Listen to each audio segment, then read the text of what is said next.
Ricky Diva, mungkin bisa dibuka kameranya.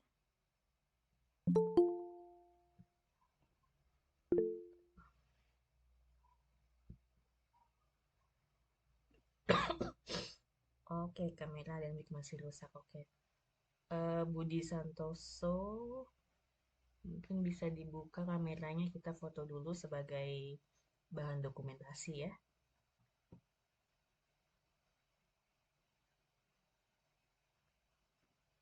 Oke, Budi Santoso. Oke. Oke, siap-siap ya. Saya foto ya. 3, 2, 1. Oke, terima kasih. Nanti lagi satu lagi di akhir eh, pertemuan kita. Oke, kalau begitu terima kasih ya sudah datang mengikuti web yang kedua ini. Kita, saya mohon maaf sekali karena agak telat, harusnya minggu lalu ya, tapi karena satu dan lain hal jadi sempat tidak bisa dilakukan. Jadinya kita baru bisa mulainya di minggu ini, tapi tidak apa-apa karena selama tugasnya sih masih lanjut, selama tuh webnya masih berjalan, kita nggak terbatas waktu, gitu maksudnya ya.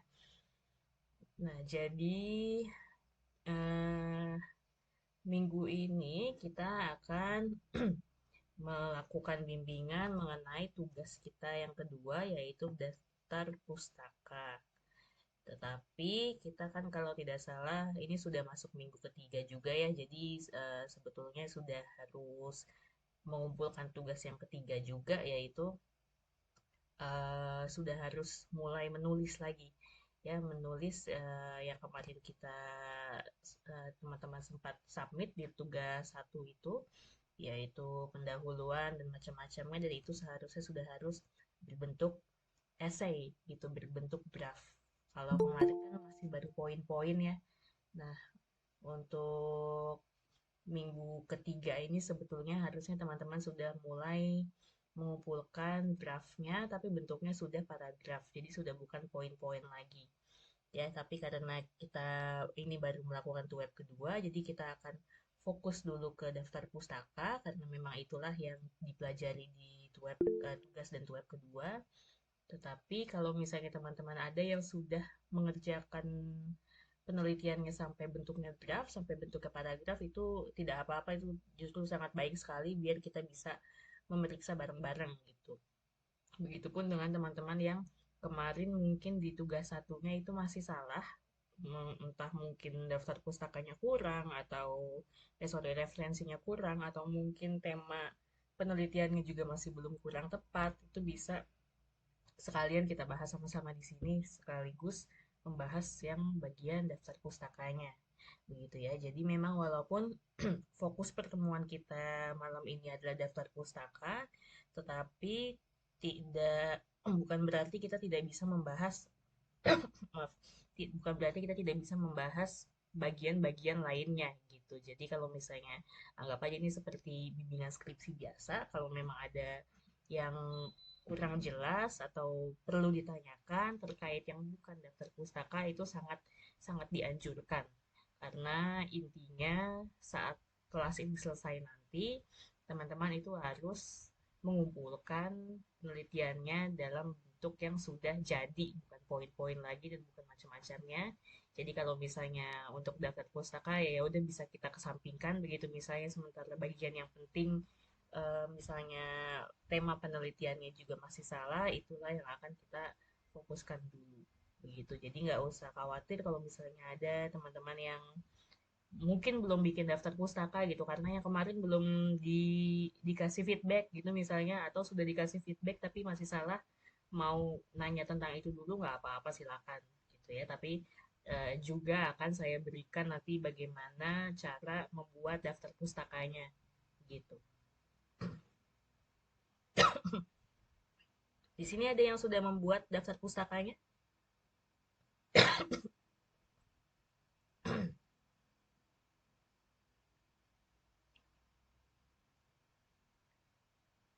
Belum ada? Untuk daftar pustaka, saya sangat menyarankan teman-teman pakai software yang namanya Mendeley ya. Eh, sudah tahu apa itu Mendeley semuanya? Oke, Ricky Diva masih belum mengerjakan daftar pustaka. Kemarin di tugas satu saya lihat sudah ada yang menggunakan Mendeley.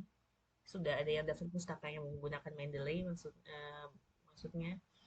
Mungkin ada yang sudah tahu apa itu Mendeley?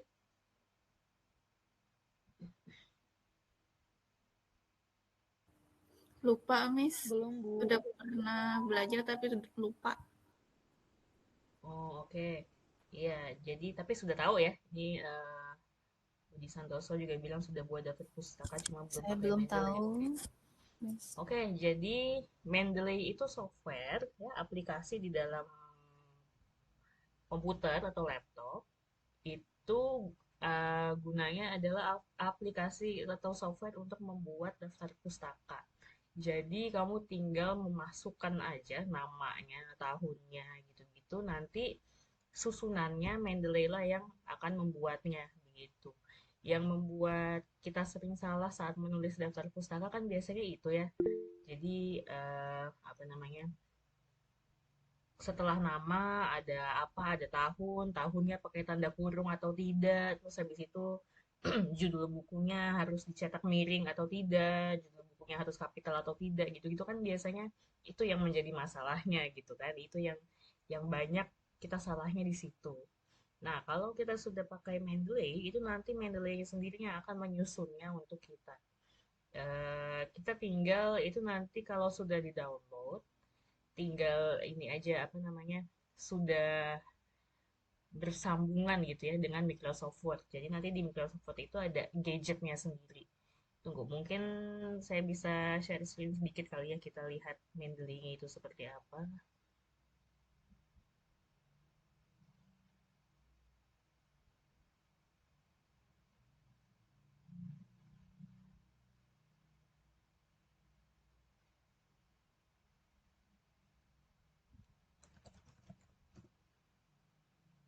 Nah, sudah kelihatan yang saya share?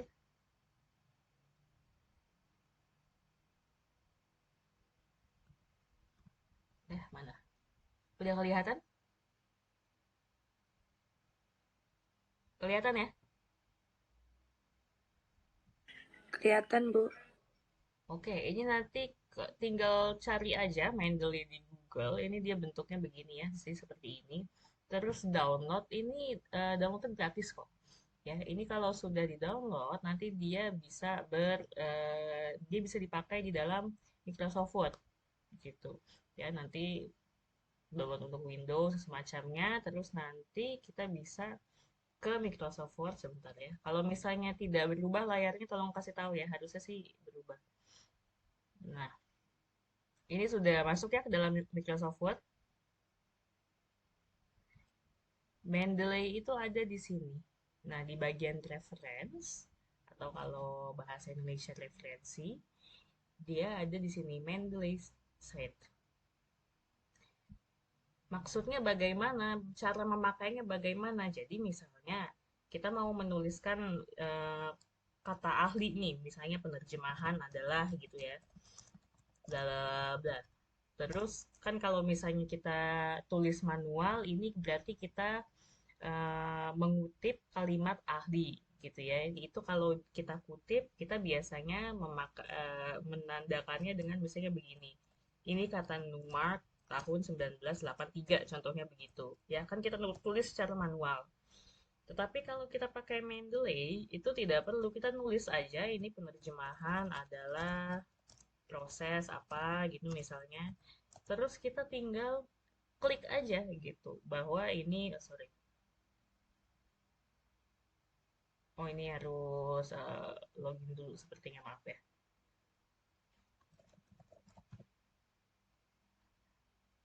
Cukup login aja ke Mendeley, nanti dia bisa mengerjakan semuanya di Microsoft Word. Mana ini ya? Nah,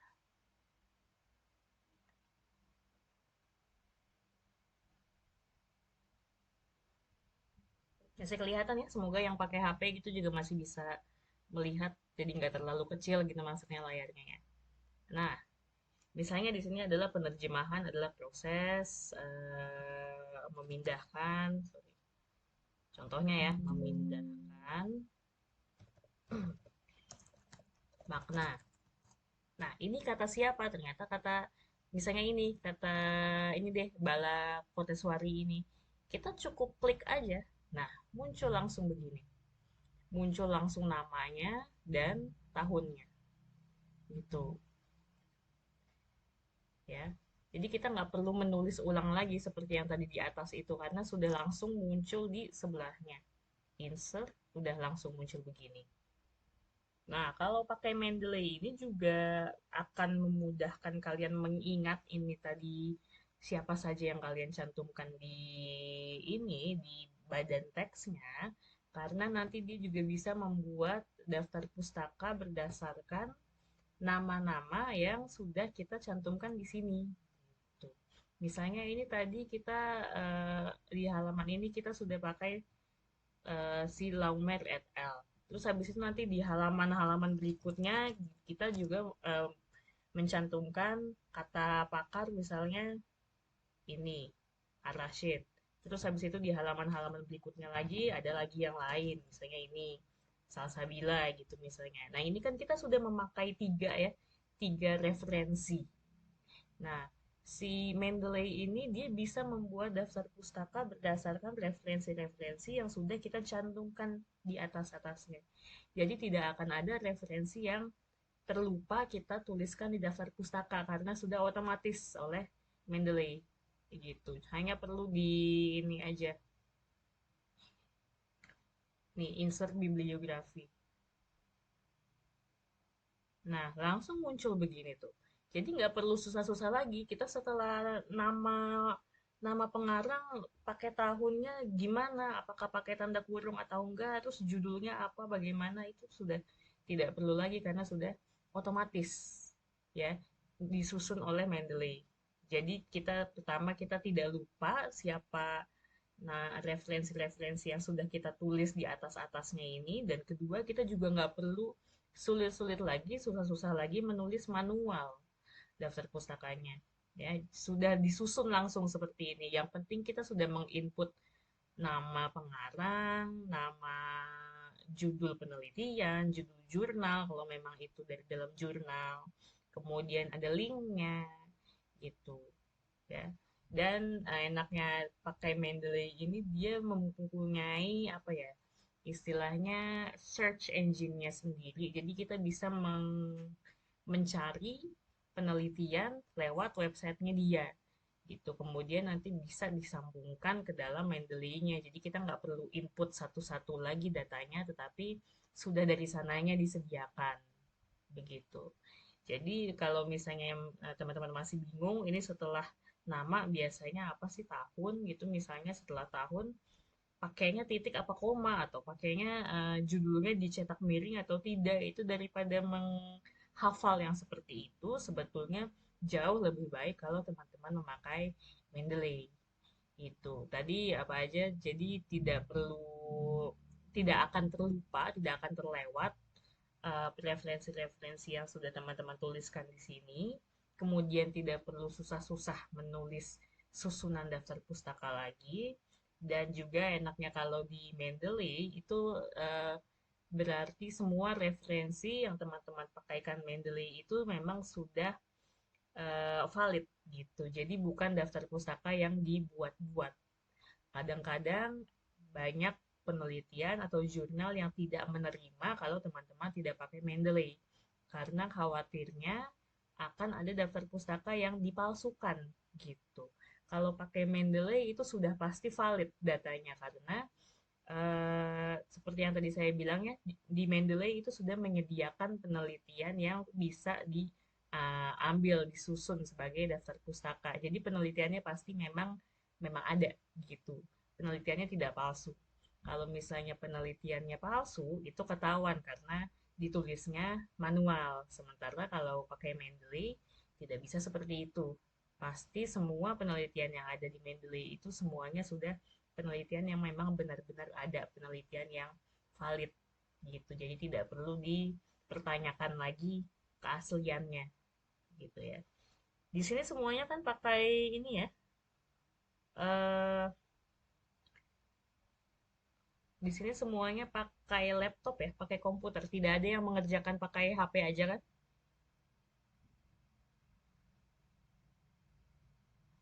Pakai laptop, Bu. Iya, oke, bagus. Karena susah ya kalau pakai HP ya. Nah, kalau pakai laptop, pakai komputer, coba di-download Mendeley-nya itu. Ya, di-download Mendeley. Terus kemarin referensi-referensi yang sudah kalian kumpulkan, itu coba dicari di Mendeley-nya. Ya, coba dicari. Kemudian nanti silakan mengsubmitnya itu dikerjakannya disubmit pakai Microsoft Word yang sudah tersambung ke Mendeley gitu. Coba misalnya saya ini deh, kita lihat cara mencari penelitian di Mendeley ya. Nah, di Mendeley tadi selain ada yang tersambung ke Microsoft Word, juga ada softwarenya sendiri ya, namanya Mendeley Reference Manager ini. Udah kelihatan kan ya? Lah, kok signing out? Oh, kita coba lagi sebentar.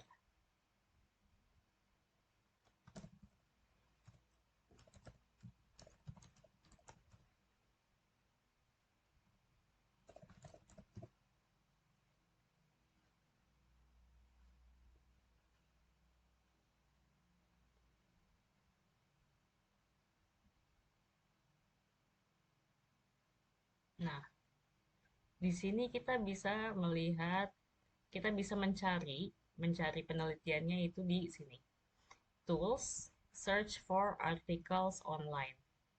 Jadi dia akan membuka website. Nah, ini websitenya dia nih untuk melihat penelitian. Coba kemarin penelitian siapa yang mau ini dicari referensinya? Siapa yang mau dicarikan referensinya di sini? Ada nggak?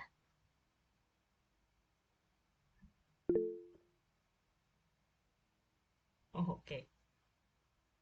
Silakan Budi Santoso, kamu mau dicarikan apa?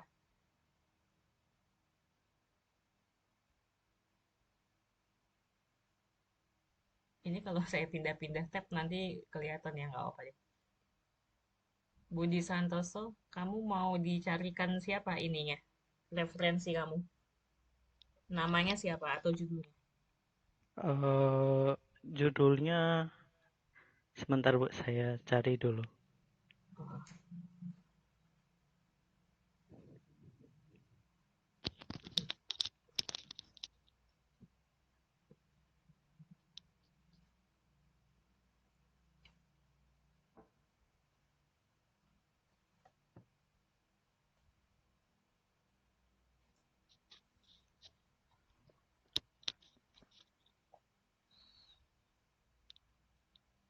Oh, Localization of video games. sorry apa? Ini artikel apa? Karya ilmiah yang saya ajukan gitu ya Bu maksudnya Bu? Iya, betul. Oh, tapi bukan karya ilmiah kamu ya, tapi referensinya. Oh Salah satu aja. referensinya. Oh, salah Iya. satu. Becoming professional translator. Pengarangnya siapa? Pengarangnya Rudy Sofyan sama Ru Bahagia Tarigan. Rudi biasa begini, RUDI ya. Ya, RUDY. Oh, RUDY. Terus Sofyan. Sof SOFYAN. Rudi Sofyan. Coba kita cari ya. Nah, bentuknya buku berarti ya. Eh, Jurnal sih. Oh, jurnal. Jurnal. Hmm, Wah, namanya umum sih ya. Jadi susah Oh, mencarinya coba. kalau Coba jurnal, nama jurnalnya bisa kok, Bu? nggak bisa, nggak terlalu spesifik kalau itu. Coba tadi nama judulnya aja apa? Becoming a Becoming Professional Translator. Saya tulis ya, Professional profesional. translator. Iya, Ini Pak. ya, Ya, titik 2, titik 2. developing effective Mm-mm. TAP T A huruf TAP huruf besar. T A P, oh gini. Ya. Coba. Oh, ya, coba. Nah, ini Oh ya, ada. betul-betul ya. Nah, kan kalau udah kayak begini bagaimana? Ya udah tinggal di add to library. Add to library, nanti library-nya dia di mana? Di tadi yang Microsoft Word itu. Oh, sorry, ini saya ke ini terus, sorry ya, ke logout terus, tapi mana nih?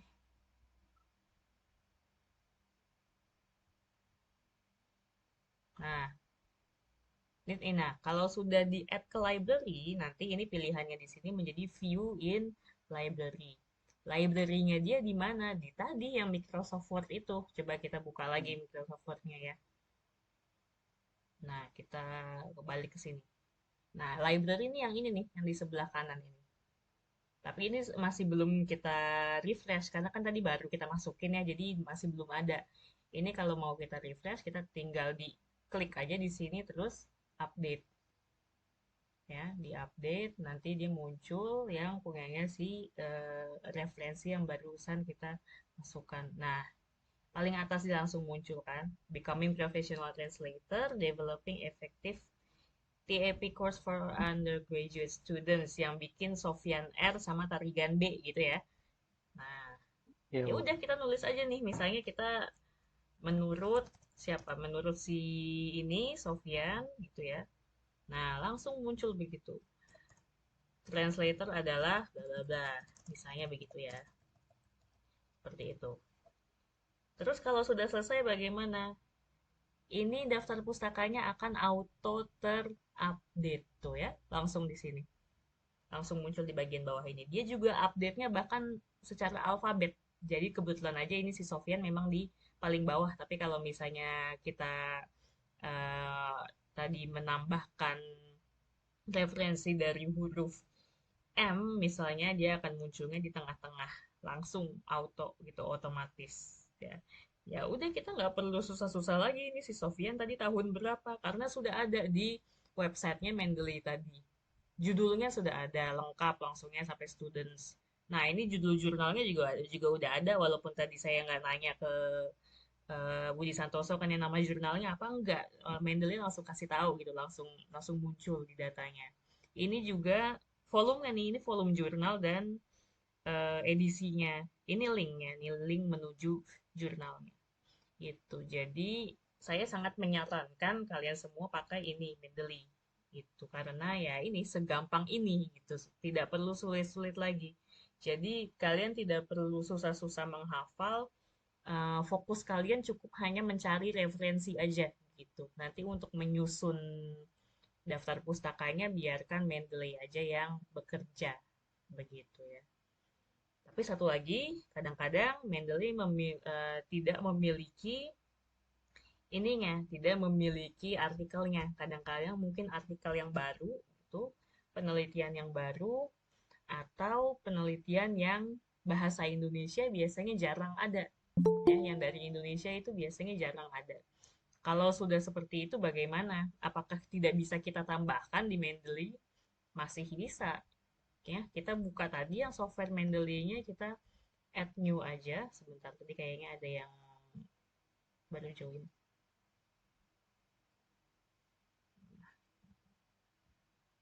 Kita buka software Mendeley-nya, kita add new, ini tambahkan baru.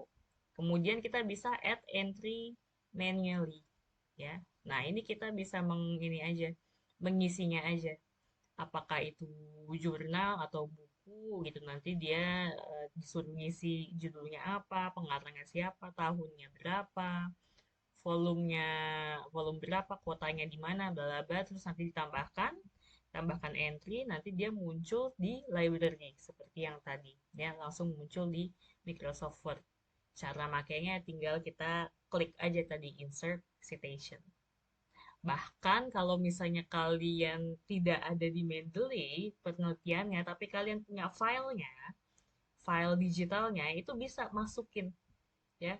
bisa masukin dari sini, file from computer. Nah, misalnya ini saya mau masukin punyanya ini nih, si penelitian Dwi Erika Sari gitu.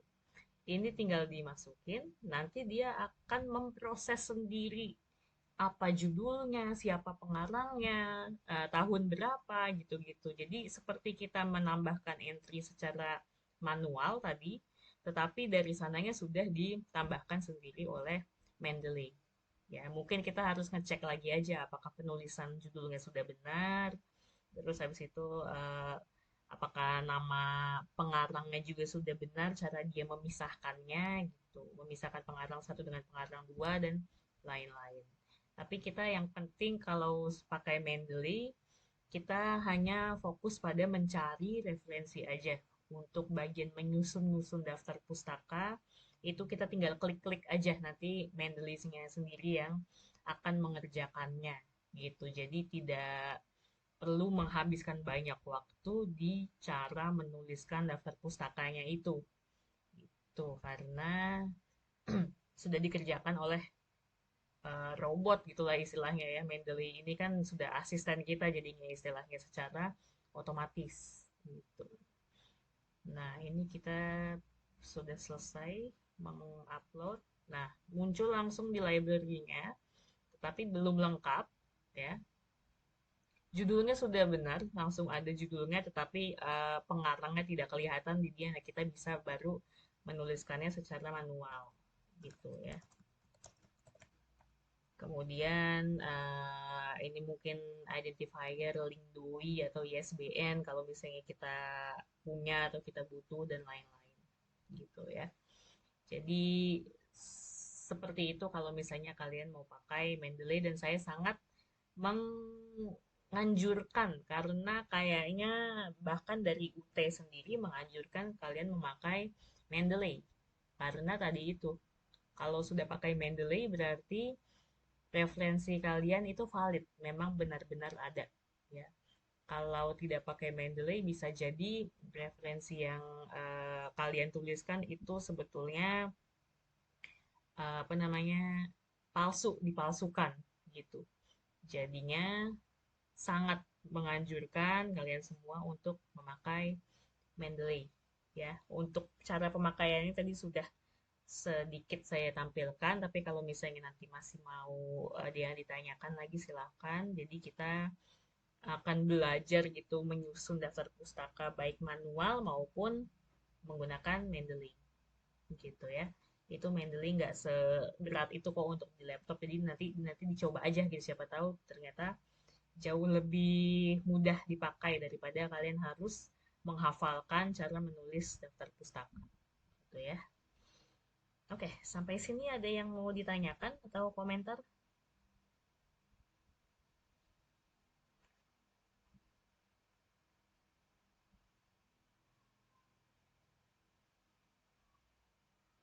Oke, tidak ada. Jadi semuanya belum ada yang bikin daftar pustaka ya?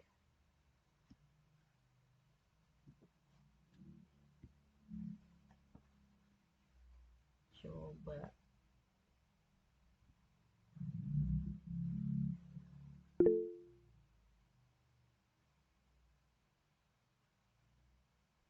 Sudah tapi masih salah-salah. Nah, salahnya di mana nih maksudnya nih?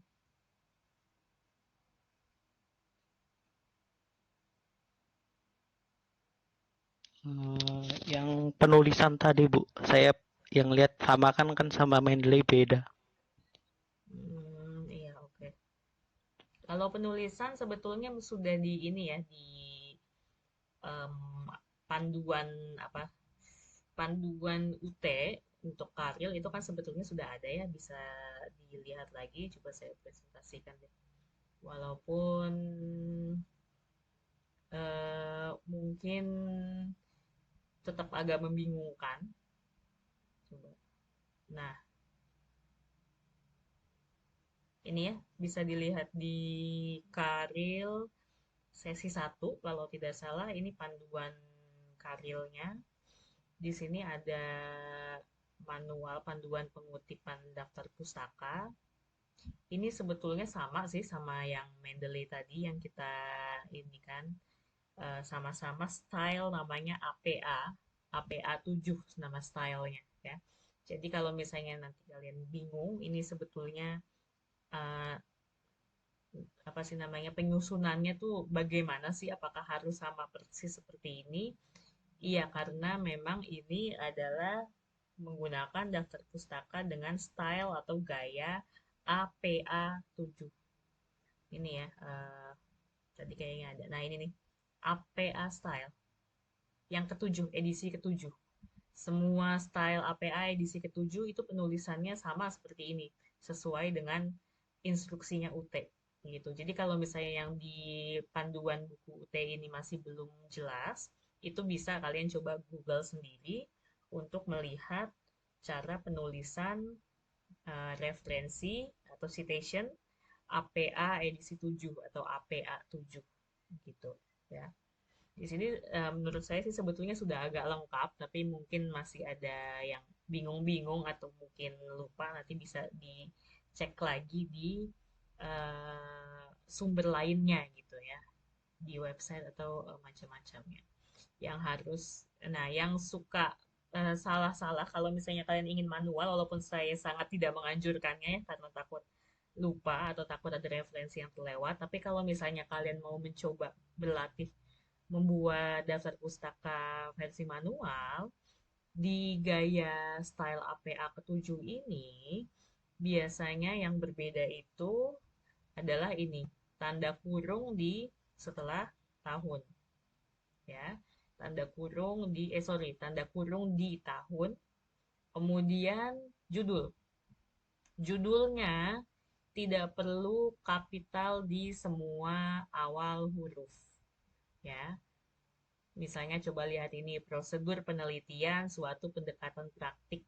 Yang kapital kan hanya P-nya aja. P di prosedur dan S di suatu, karena itu sama-sama judul awalnya. Tetapi di setiap kata tidak perlu kapital.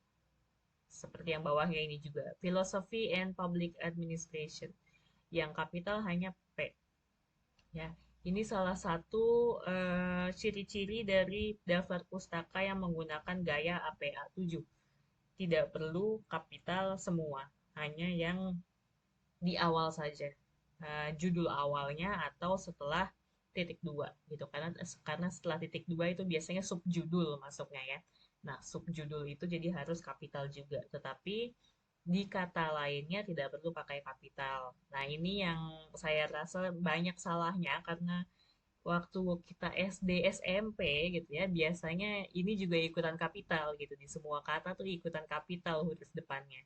Jadi prosedur penelitian, P dalam penelitiannya juga ikut menjadi kapital. Seperti itu biasanya ya, yang kalau kita pelajari waktu masih kecil dulu. Kemudian di tahun juga dulu kita belajarnya jarang ada yang pakai tanda kurung gitu ya. Jadi ini perbedaan yang style APA 7 itu, jadi jangan sampai lupa kita mengikuti style yang ini ya. Gaya gaya penulisan daftar pustakanya jangan diubah-ubah gitu.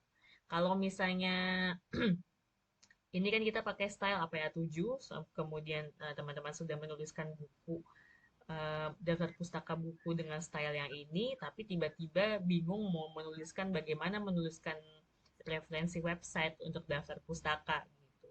Misalnya di sini ternyata nggak ada gitu, di panduan buku ini ternyata nggak ada cara menulis daftar pustaka website. Itu bisa teman-teman cari aja di Google gitu ya, penulisan website memakai APA 7. Jadi betul-betul daftar pustakanya itu jangan stylenya berubah-ubah. Kalau misalnya dari awal APA 7 ya udah APA 7 aja gitu ya. Jangan sampai berubah-ubah supaya terus seragam.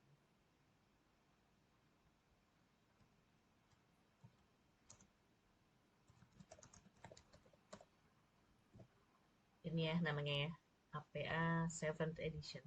Oke, katanya Laila di tugas 1 sudah pakai daftar pustaka tapi masih pakai reference APA manual dari Microsoft Word. Ya sebetulnya tidak apa-apa sih, cuma um, agak tetap membingungkan ya. Soalnya kalau dibandingkan sama Mendeley tadi gitu, eh, referensi APA yang dari Microsoft Word, yang sudah dari Microsoft Word itu hanya akan memunculkan data yang kita masukkan secara manual, gitu kan ya. Kalau yang di Mendeley itu kan tadi kita sudah bisa ada websitenya sendiri, kita tinggal klik aja gitu. Ada untuk manualnya sendiri juga ada sebetulnya, tetapi itu sudah untuk penelitian yang memang tidak ada di websitenya Mendeley gitu. Jadi kalau ya ada apa Indira? Enggak, Pak. Oke. Jadi kalau pakai reference manual APA yang dari Microsoft Word itu kita ya cuma masukin manual aja gitu. Jadi bagian penyusunannya memang Microsoft Word, tapi dari segi kevalitan data itu masih kalah gitu ya dibandingkan Mendeley. Tapi kalau memang mau pakai itu ya tidak apa-apa, cuma memang saya lebih menganjurkan Mendeley sesuai dengan instruksinya dari UT gitu, dari prodi kita ya. Kalau di panduan yang tadi saya berikan nggak ngasih tahu bahwa kita harus memakai Mendeley karena itu secara umum. Tapi kalau dari prodi kita FHISIP ini peminatan penerjemahan itu dianjurkan pakai Mendeley karena nanti di akhir em, di akhir kelas karya ilmiah itu pengumpulan tugas yang terakhir itu selain kalian akan dicek juga plagiasinya, juga akan dicek apakah sudah pakai Mendeley atau belum. Gitu. Kalau pakai Mendeley itu kan tadi kelihatan ya kayak yang saya tunjukkan itu em, sorry saya coba ini lagi ya ke Word lagi. Itu kelihatan ada ininya. Nah, ada kotak-kotaknya seperti ini nih. Tuh ya, kotak seperti itu. Bedakan dengan yang atasnya yang Dumark. Nah, ini yang manual nih. Kan nggak ada kotaknya nih, nggak muncul saat kita tekan namanya, nggak ada kotak di sekitarnya, di sekelilingnya. Kalau kita klik yang ini, nah itu muncul kotaknya. Sama saat kita meng ini daftar pustaka juga, di daftar pustaka juga jadinya kotak. Tuh, ada kotak di sekelilingnya ini. Ini ketahuan kalau begini pakai Mendeley gitu. Kalau manual ya jatuhnya tadi hanya seperti ini, tidak ada kotak di sekelilingnya, langsung kelihatan bahwa ini manual. Ini kalau dihapus satu-satu juga bisa gitu. Kalau yang ini dihapus, ini nggak bisa langsung langsung hilang gitu karena ini adalah data dari ininya, data dari library-nya si Mendeley gitu ya. Jadi tolong pakai Mendeley-nya. Untuk tugas ini sih saya belum mengini dulu ya. Kalau misalnya kalian mau manual juga nggak apa-apa untuk tugas 2 ini. Tetapi nanti saat di tugas yang terakhir itu pokoknya saat semuanya udah jadi itu pakai Mendeley gitu. Jadi untuk yang tugas kedua ini silakan kalau pakai manual tidak apa-apa walaupun mungkin jadi kerja dua kali gitu. Tetapi saya hanya ingin tahu aja apakah sudah bisa membuat daftar pustaka atau belum untuk yang tugas kedua ini. Terus nanti tugas-tugas berikutnya barulah kalian coba memakai Mendeley. Ya, cuma memang saya anjurkan dari sekarang aja pakainya, ngapain manual lagi gitu ya.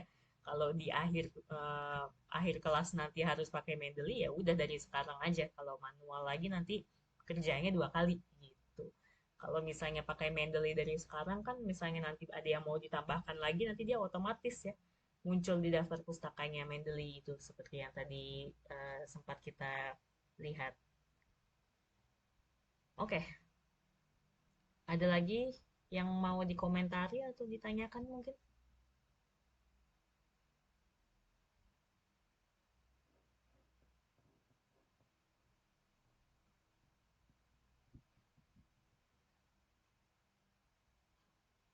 Oke, di sini semuanya sudah dapat feedback belum dari tugas satu kemarin?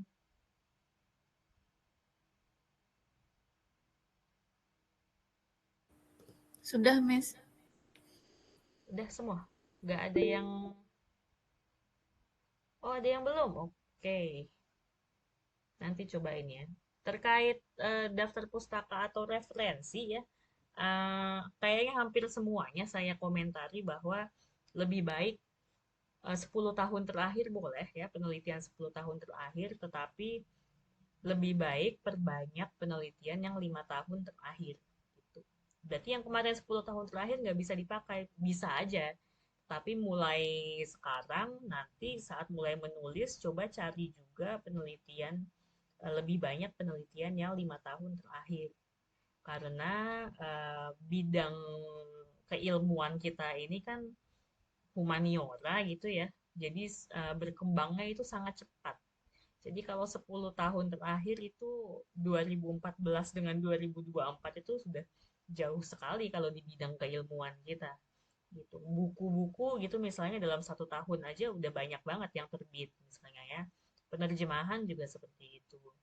Jadi boleh aja kalian memakai eh, penelitian yang 10 tahun terakhir di referensinya, tetapi saya sarankan perbanyak yang 5 tahun terakhir. Karena misalnya gini deh, buku Harry Potter aja. Mungkin 10 tahun yang lalu itu buku Harry Potter masih jilid 1 gitu misalnya contohnya. Tapi 5 tahun yang lalu mungkin sudah jilid ke-7, jilid terakhir. Nah berarti kan saat ada orang yang meneliti buku Harry Potter jilid 1, sebetulnya dianggapnya sudah ketinggalan zaman gitu. Karena Harry Potternya sendiri sekarang sudah yang jilid ke-7 gitu.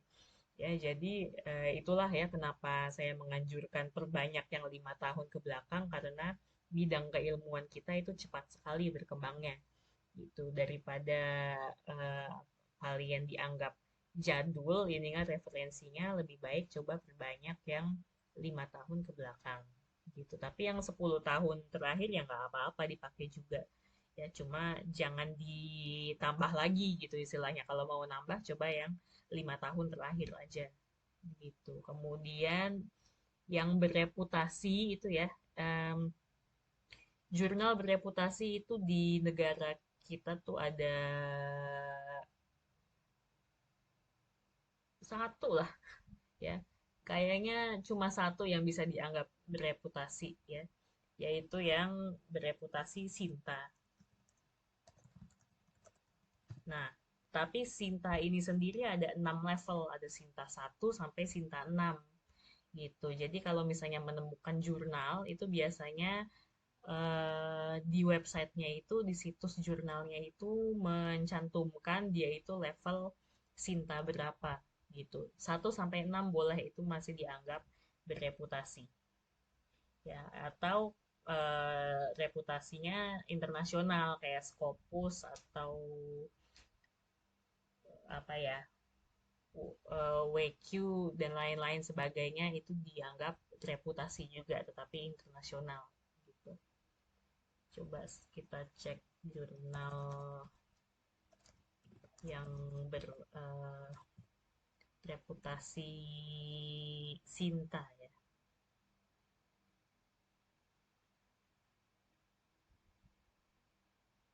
Nah, saya yakin kan semuanya sudah ini ya, sudah tahu cara mencari jurnal gitu di Google Scholar aja juga ada. Tapi kalian coba ngecek webnya, cek websitenya seperti ini ya. Biasanya di websitenya ini dia memberitahu ini jurnalnya sudah terindeksasi Sinta berapa gitu misalnya. Nah ini, nah ini ada nih di bawahnya ini Sinta 4 gitu. Terus di Google Scholar, Crossref, OneSearch dan lain-lain. Ya. Kalau misalnya bereputasi di Indonesia memang hanya ini yang ini ya, yang diakui, yaitu yang Sinta itu aja gitu. Jadi kalau mau jurnal Indonesia, coba lihat dulu ke websitenya apakah jurnal itu terreputasi di Sinta gitu. Kalau di internasional ya berarti tidak mungkin dapat Sinta lagi, tetapi kalau internasional itu sudah tadi apa Scopus gitu-gitu itu sudah dianggap bereputasi tenang aja gitu ya. Seperti itu.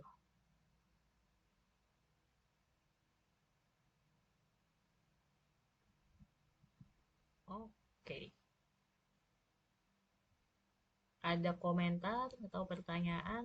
Kemarin mungkin yang dikasih feedback masih agak bingung dengan feedbacknya, masih mau nanya lagi silakan. Yang belum saya kasih feedback mungkin nanti saya cek dulu ya untuk ininya. Atau mau nanya langsung juga nggak apa-apa sih silakan. Tapi nggak bisa lama-lama gitu. Mungkin nggak terlalu detail nanti saya melihatnya. Gimana yang lain? Ada yang mau ditanyakan mungkin terkait feedbacknya kemarin?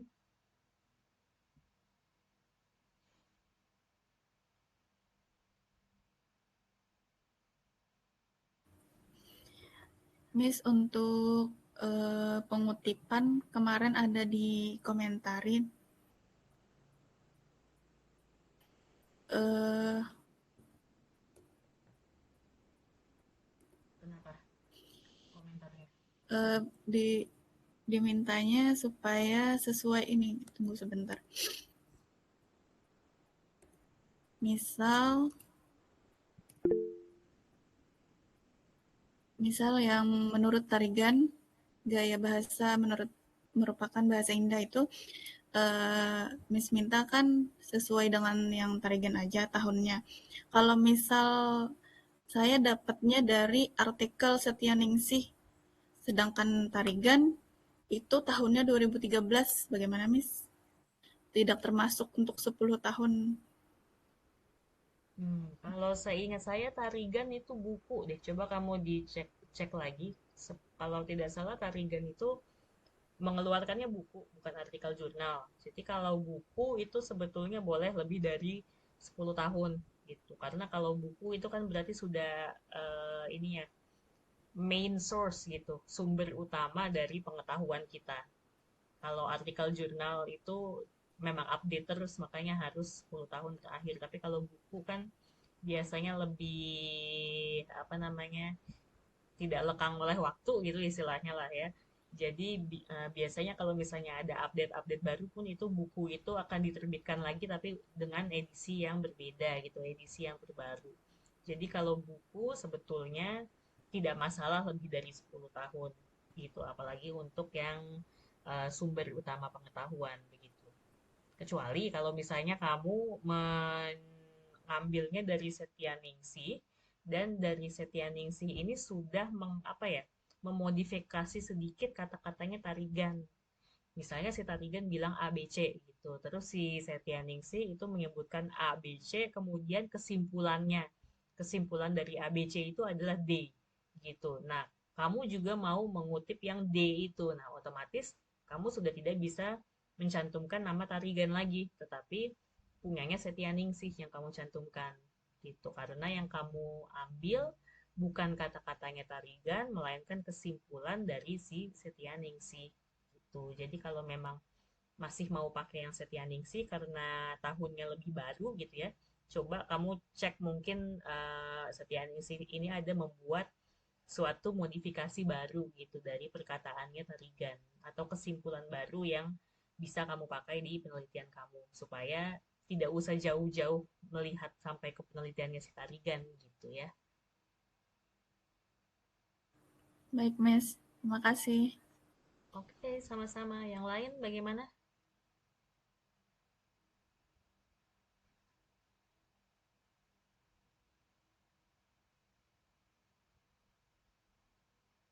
Saya sambil melihat yang sudah saya kasih feedback, coba ya.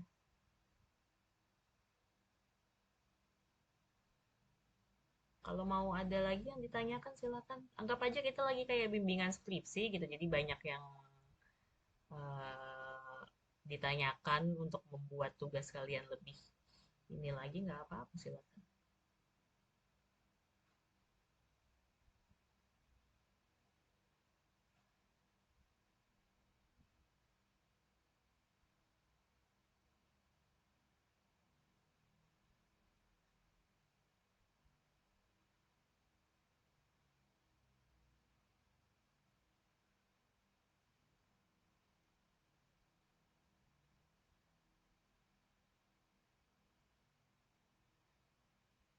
Untuk pengambilan daftar referensi, mungkin masih ada yang bingung ya. Semuanya dimasukkan gitu, jangan. tapi sesuaikan aja dengan tema penelitian kalian. Misalnya tema penelitiannya di sini, maaf ya saya ambil satu contoh judul dari punya kalian ya. Ini punyanya Indira. Strategi terjemahan aspek budaya dalam A Little Princess. Bla bla bla. Nah, jadi itu kan pertama kita sudah dapat satu strategi penerjemahan. Kedua, aspek budaya. Ketiga, novel anak ini ya. Novel anak Little Princess. Jadi referensi yang diambil ya yang berhubungan di antara tiga itu aja ya. Misalnya saya menemukan referensi ini penelitian strategi penerjemahan aspek budaya tapi dalam menu makanan gitu, tapi bukan dalam novel anak-anak, itu boleh nggak? Boleh aja, karena masih ada fokusnya yaitu strategi penerjemahan aspek budayanya gitu. Atau saya menemukan ini novel anak juga, tetapi yang diterjemahkan bukan strategi penerjemahannya, melainkan kolokasinya gitu misalnya. Ya udah nggak apa-apa gitu ya. Tapi memang lebih baik mirip atau sama dengan aspek-aspek atau tema-tema yang teman-teman teliti. Tapi kalau ada setidaknya 2 dari 3 aspek yang sama, ya sudah tidak apa-apa. Bahkan kalau tidak sama banget, itu justru jadi bagus karena kesannya penelitian teman-teman itu mencari sesuatu yang baru dari penelitian itu. Gitu. Misalnya kayak tadi ada penelitian terdahulu judulnya strategi penerjemahan aspek budaya dalam menu makanan Cina gitu misalnya ya. Itu kan beda objeknya, bukan novel anak-anak. Apakah boleh? Boleh aja. Bahkan jadinya kita bisa menambahkan bahwa penelitian saya ini penting karena penelitian sebelumnya belum ada yang melihat strategi penerjemahan aspek budaya dalam novel anak-anak. Baru ada dalam menu masakan atau novel orang dewasa atau film gitu. Jadi penelitian kita menjadi sesuatu yang baru gitu jadinya. Ya, jadi silakan cari yang sama atau setidaknya mirip ya, setidaknya 2 dari 3 aspek lah bisa mirip gitu. Jadi jangan semuanya diambil, tapi setidaknya ada tentang penerjemahan, tentang strategi penerjemahannya sesuai dengan penelitiannya ya, terus tentang aspek budayanya dan novel anaknya gitu. Kalau misalnya judulnya yang lain, coba misalnya saya minta saya lihat lagi ya judulnya teman-teman ya. Kalau misalnya tidak tidak suka, tolong diberitahu aja. Translation analysis of stand up comedy. Nah, ini berarti boleh aja yang dicari adalah analisis penerjemahannya. Ini yang dianalisis terjemahannya misalnya apa? Oh, ternyata misalnya adalah idiom. Oke, cari aja penelitian yang ada analisis idiom. Gitu, analisis idiom dalam tadi stand up comedy gitu. Bagaimana kalau saya malah menemukan penelitian yang analisis idiom dalam novel? Nah, jadi stand up komedinya nggak ada, aspek itu tuh tidak ada di penelitian terdahulu. Ya tidak apa-apa, pakai aja itu penelitian itu sebagai referensi dengan menambahkan bahwa penelitian saya baru gitu karena stand up comedy belum diteliti sebelumnya dalam bidang penerjemahan gitu ya. Jadi silakan kalau referensi itu cari yang mirip dengan penelitian kalian ya, tapi jangan terlalu melebar. Ya, kalau misalnya ingin tadi ngomongin idiom aja ya udah idiom aja. Kalau mau ngomongin budaya ya udah budaya, jangan sampai ke mana-mana gitu ya.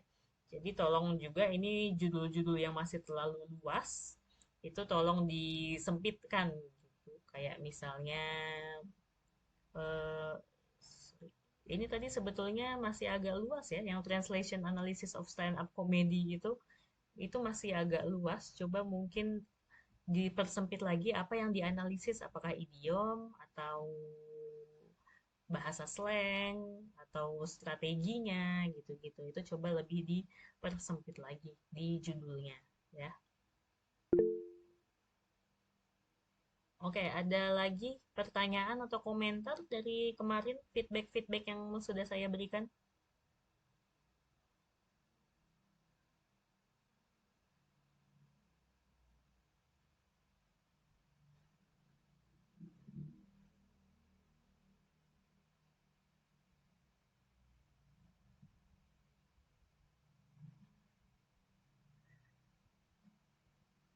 Saya lihat ada yang udah menulis draft ya. Ya tahulah. Pokoknya ada yang sudah menulisnya draft bukan poin-poin. Nah, ini tolong nanti sebetulnya untuk tugas yang minggu depan ya, minggu depan. Jadi hari ini kita masih fokus ke daftar pustaka, tapi tolong untuk biar mudah melihatnya, kamu juga kumpulkan yang versi poin-poinnya juga, gitu ya. Jadi jangan langsung bentuknya draft, bentuk essay, bentuk paragraf jangan karena jadi susah dilihat yang mana yang kurang, yang mana yang berlebih gitu jadi susah ya. Nanti ini yang bentuknya sudah essay atau paragraf ini nanti untuk yang terakhir aja atau yang minggu depan.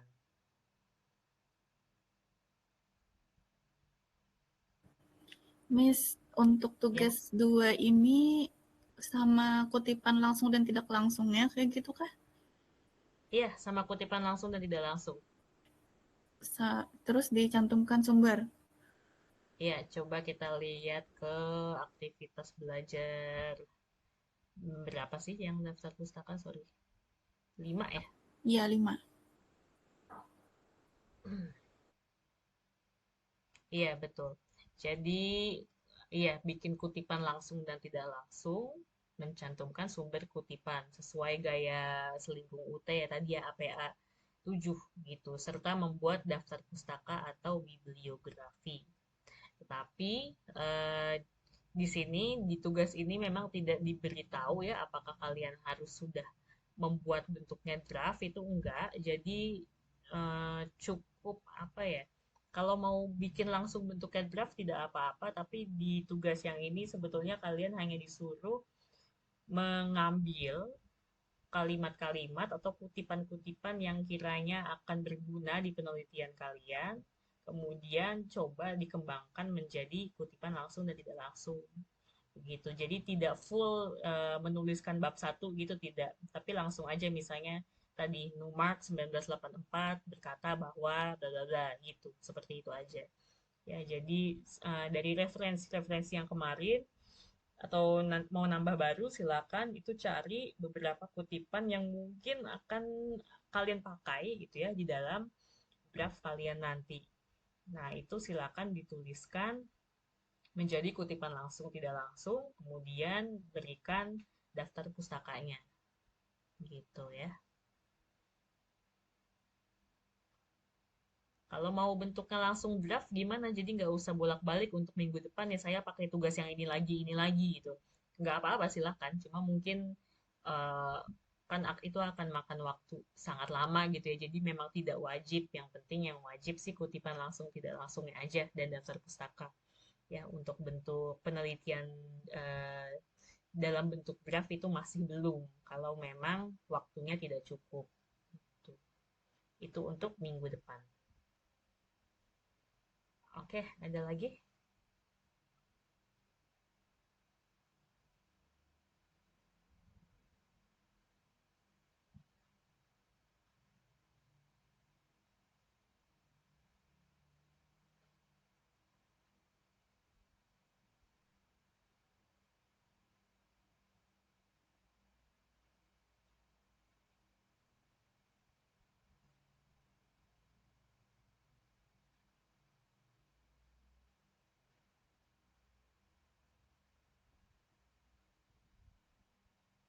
Graito nggak ada ya? Padahal dia yang paling serius ingin ikut sepertinya. Eh, sudah saya kumpulkan di tugas yang kedua, Bu. Oh, udah. Itu yang daftar pustaka itu? Eh, Eh, yang kamu yang kumpulkan apa? yang daftar pustaka sama yang revisi kemarin. Oh, oke. Untuk yang daftar pustaka, di ini baru aja, di file baru aja ya. Karena dari UT-nya tidak akan memperbolehkan kamu ikut tugas berikutnya kalau ada tugas yang bolong gitu, walaupun sudah kamu kumpulkan di tugas satu.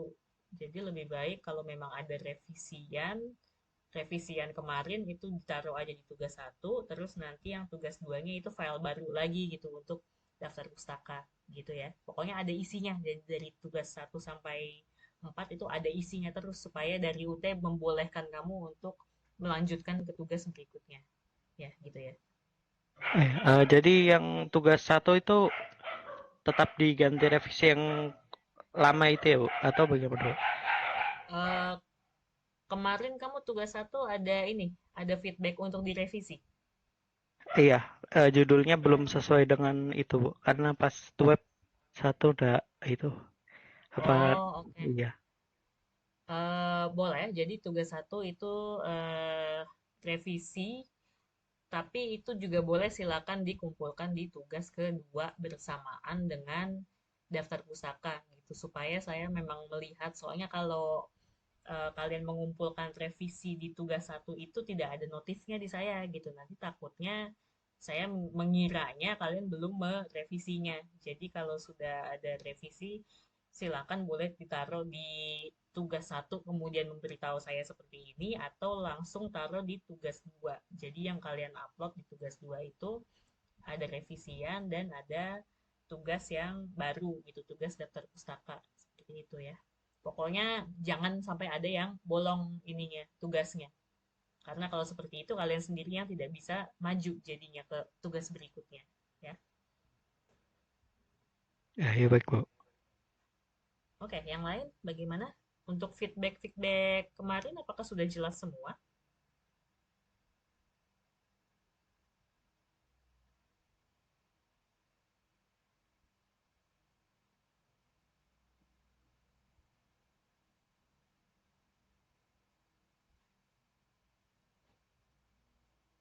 Saya sambil melihat satu-satu ya. Memang kebanyakan kemarin revisinya adalah banyak yang tidak bereputasi artikel jurnalnya. Jadi nanti tolong dicari lagi. Sudah tahu kan ya cara mencarinya ya? Perlu dikasih tahu lagi cara mencari artikel jurnal?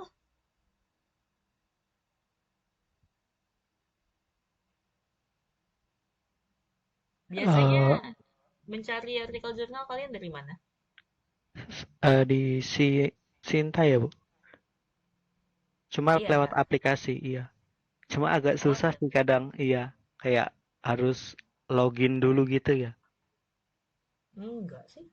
Nggak tahu ya, kalau aplikasinya saya nggak pakai aplikasinya sih, karena memang itu hanya sekadar database aja gitu. Jadi maksudnya hanya mau melihat aja apakah jurnal ini masuk Sinta apa enggak gitu. Tapi eh, betul-betul hanya mencari aja gitu. Kalau artikelnya kan kita tidak bisa mencarinya dari web Sintanya gitu. Ya, pokoknya kalau referensi cari aja seperti yang kalian lakukan kemarin, entah dari Google Scholar, dari em, apa sih namanya? Ada AI yang pakai ini yang bisa memberikan kalian database untuk itu juga, untuk artikel jurnal itu juga bisa. Tetapi saat dapat ininya, dapat jurnalnya itu jangan lupa kalian ke websitenya gitu untuk melihat apakah jurnal itu masuk Sinta atau tidak. Nah, biasanya banyak yang dari Google Scholar dapatnya langsung PDF gitu ya. Jadi tidak tahu ini sebetulnya jurnalnya apa. Kita tidak bisa melihat melihat websitenya gitu. Misalnya itu sebetulnya bisa bisa aja ya. Contohnya coba saya buka punyanya ini.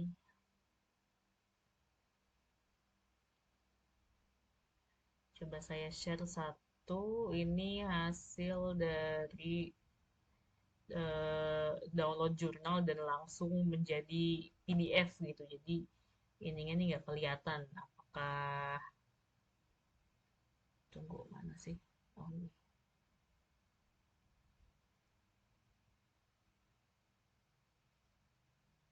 Nah, kelihatan ya. Ini saya menemukannya di Google Scholar. Terus saat diklik dia langsung download gitu jadi PDF. Jadi saya nggak tahu ini sebetulnya dari website itu apa gitu. Tapi kalau bentuknya sudah PDF, biasanya itu berarti sudah diterbitkan oleh jurnal. Pasti ada judul jurnalnya gitu di dalamnya, ya. Misalnya ini berarti kita lihat atasnya.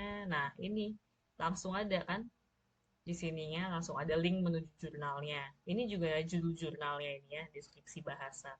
Atau biasanya juga ada di halaman-halaman berikutnya, misalnya di sini di header gitu ya, atau di footernya.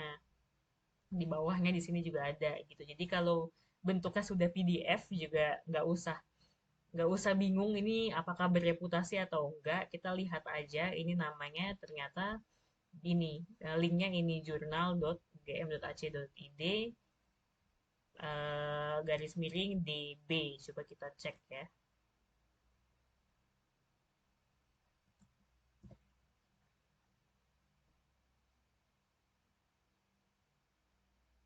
Kalau misalnya saya menjelaskannya terlalu cepat, bilang aja loh, biar lebih jelas.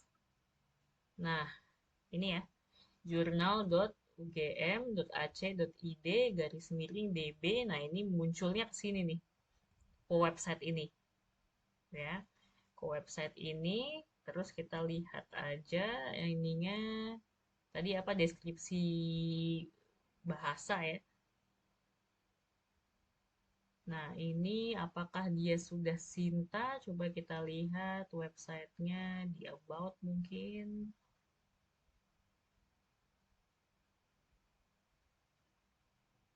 Nggak kelihatan ya di About, di sini-sininya juga nggak ada. Coba Home. Nah, di sini juga nggak kelihatan apakah dia sudah eh,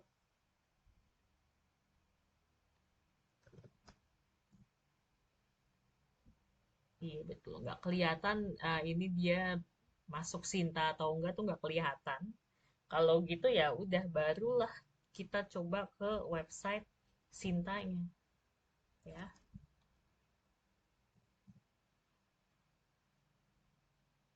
Nah, websitenya Sinta itu ini sinta.kemdikbud.go.id. Kita di sini tinggal cari nama jurnalnya aja. Tadi nama jurnalnya adalah deskripsi bahasa ya. Kita cari di sini deskripsi bahasa punyanya UGM. Nah, ketemu langsung kan di sini. Ini dia masuk Sinta. Sinta 4 berarti ya. Pokoknya semua jurnal yang muncul di sini, kalau di search dia muncul, berarti sudah terreputasi. Ya, terreputasi Sinta. Ini walaupun tadi kita tidak bisa melihat reputasinya di websitenya, tapi saat di websitenya Sinta ternyata ada gitu. Berarti jurnal itu sudah berreputasi. Ya. Jadi walaupun kita tidak dapat websitenya, tapi di dalam PDF-nya tadi ada tanda pengenalnya ya, yaitu linknya, kemudian judul jurnalnya, nah itu bisa kita cari di websitenya sendiri. Kalau tidak ada di websitenya, barulah kita cek ke Sinta. Ya. Apakah reputasi Indonesia cuma Sinta aja? Sinta yang paling bagus gitu. Sinta sudah memayungi semuanya. Jadi kalau misalnya ada jurnal yang tidak Sinta berarti tidak dianggap bereputasi walaupun sudah punya ISSN gitu-gitu ya.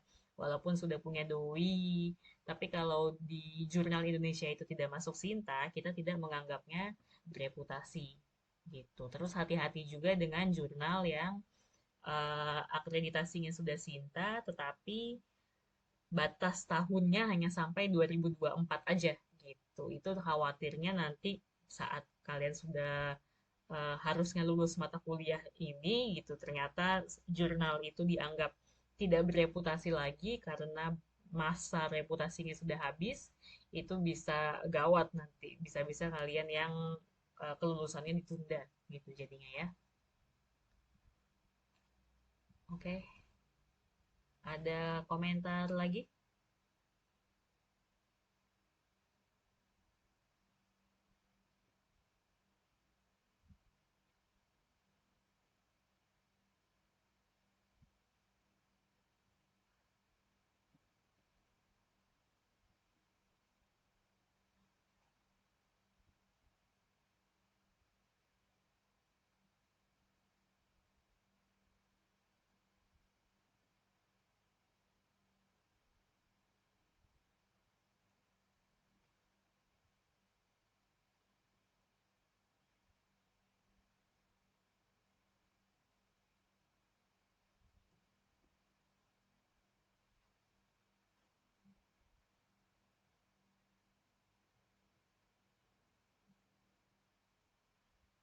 Kita coba cek ini ya, apa cara menulis kutipan langsung dan tidak langsung ya. Mungkin ada yang masih bingung-bingung.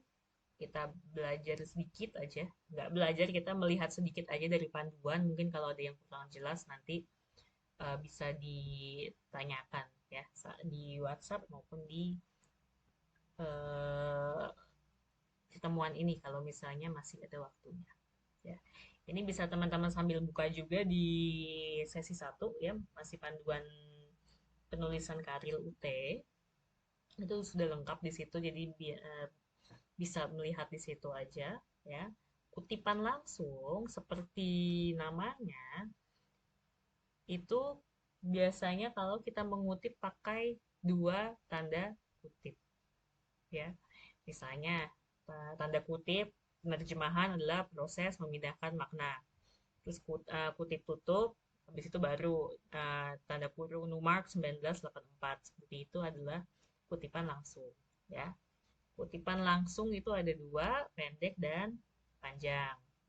Nah, contohnya tahu dari mana pendek atau panjang biasanya dilihat dari jumlah katanya.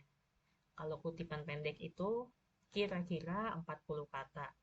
40 kata itu anggaplah sekitar 2 atau 3 baris lah gitu. Itu masih dianggap kutipan pendek ya.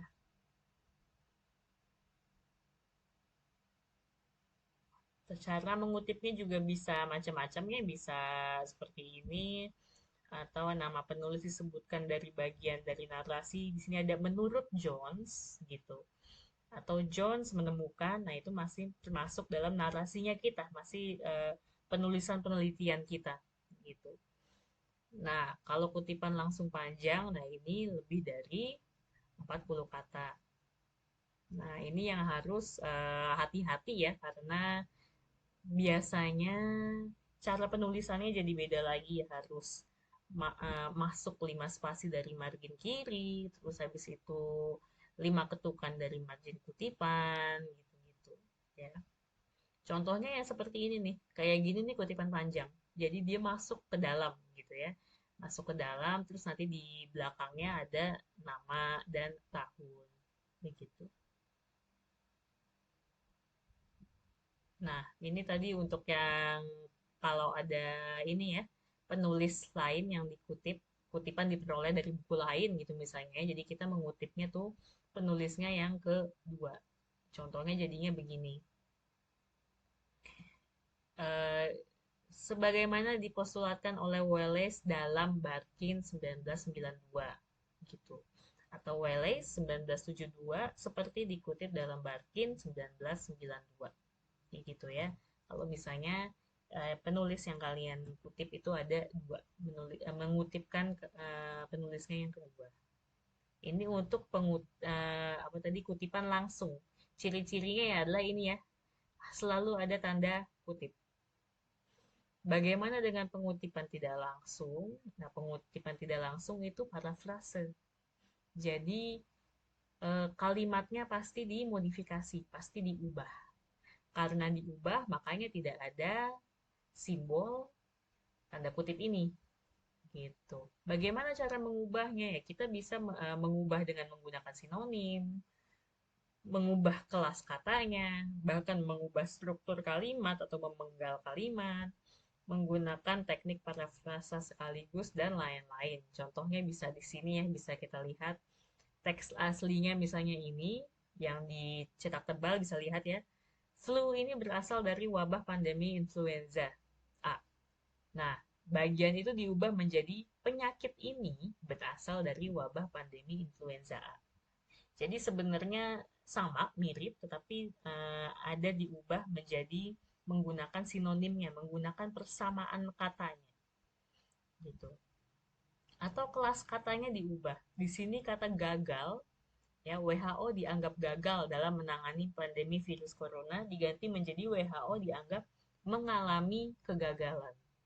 Jadi agak lebih panjang, tapi memang tidak apa-apa itu karena kelas katanya berubah ya, yang tadinya kata kerja menjadi kata benda gitu. Ya, ini salah satu caranya. Kemudian struktur kalimatnya juga bisa diubah. Contohnya Indonesia, ekonomi terbesar di Asia Tenggara, memiliki sejumlah karakteristik bla bla bla. Menjadi perekonomian Indonesia merupakan yang terbesar di Asia Tenggara karena bla bla bla bla.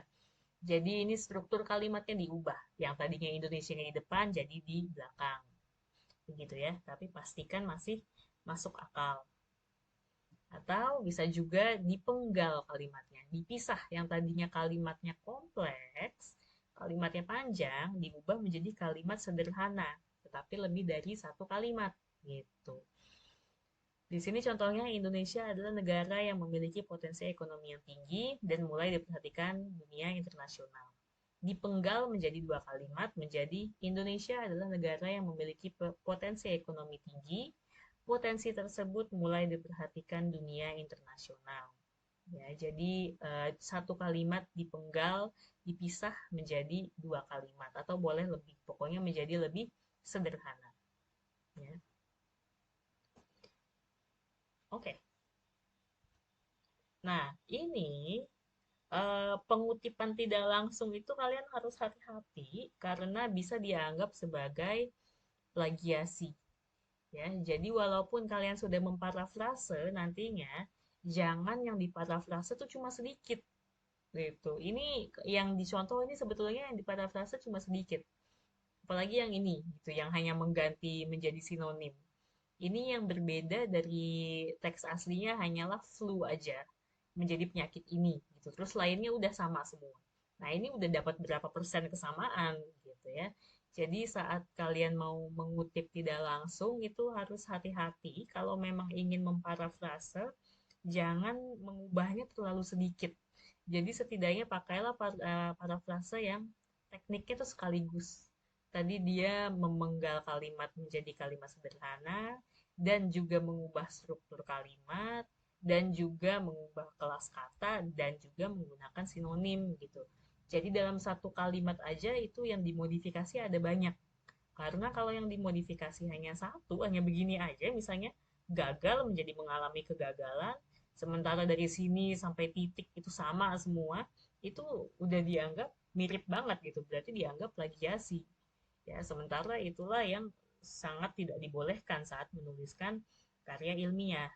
Ya, dan seperti yang kemarin sempat saya katakan di pertemuan pertama kita, nanti di akhir kelas itu tugas akhir kalian akan otomatis dicek oleh Turnitin, dicek plagiasinya dan batas pengumpulan batas kegagalan dalam plagiasi itu hanya 3 kali gitu.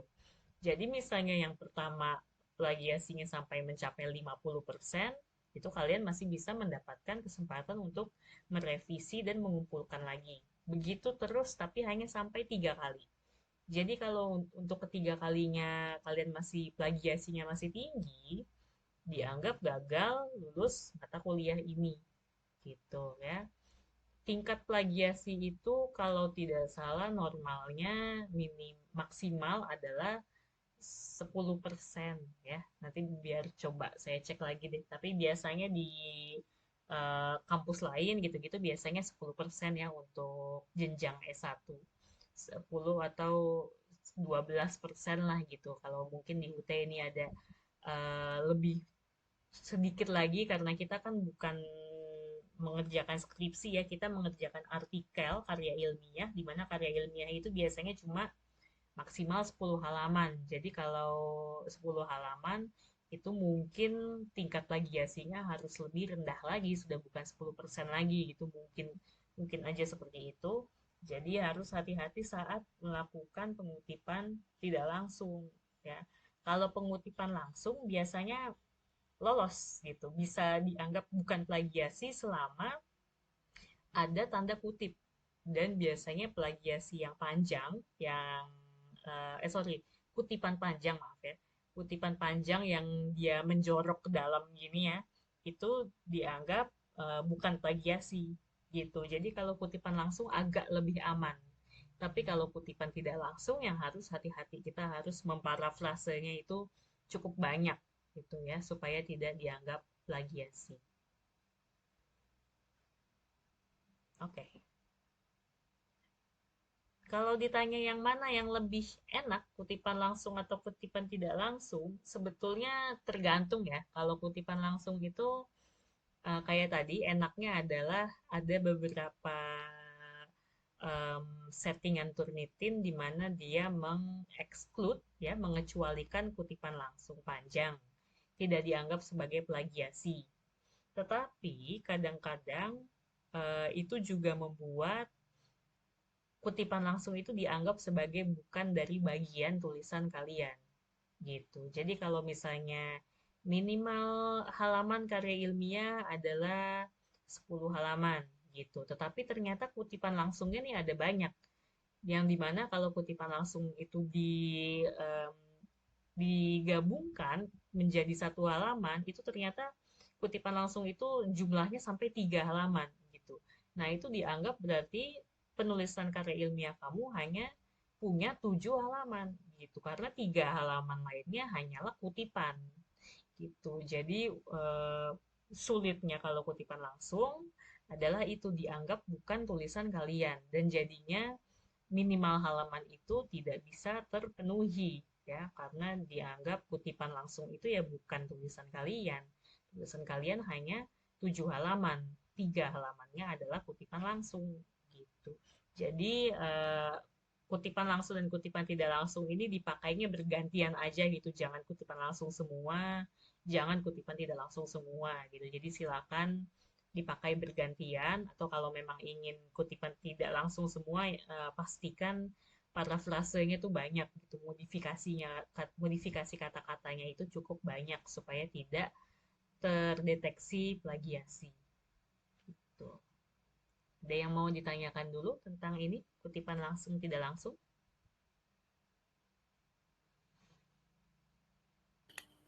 Miss, Ya, silakan. untuk kutipan langsung tapi orang kedua tadi, misal kayak yang punya saya tadi, menurut Tarigan, bisa nggak menurut Tarigan dalam Setianingsih? Iya, bisa. Seperti yang tadi saya katakan itu ya. Oh ya, Boleh aja. terus Tapi memang kalau kenapa? terus kalau berarti Tarigannya memang harus ada tahunnya dan Setianingsih harus ada tahunnya. Iya, pastikan dua-duanya ada tahunnya karena berarti kan main source kamu, sumber utama kamu adalah si Tarigan gitu. Nah, itu berarti Tarigan wajib diidentifikasi tetap ya, Oh, iya. karena itulah sumber utamanya. Berarti untuk referensinya, sumbernya harus dicantumkan juga Tarigannya. Iya, kalau saat di daftar pustaka gitu ya, Ya, itu juga kalau misalnya memang mau pakai dua-duanya, dua-duanya juga harus diadakan di daftar pustaka itu, gitu. oke, Mas. Terus untuk berapa minimal kutipan langsung ada kan, Miss?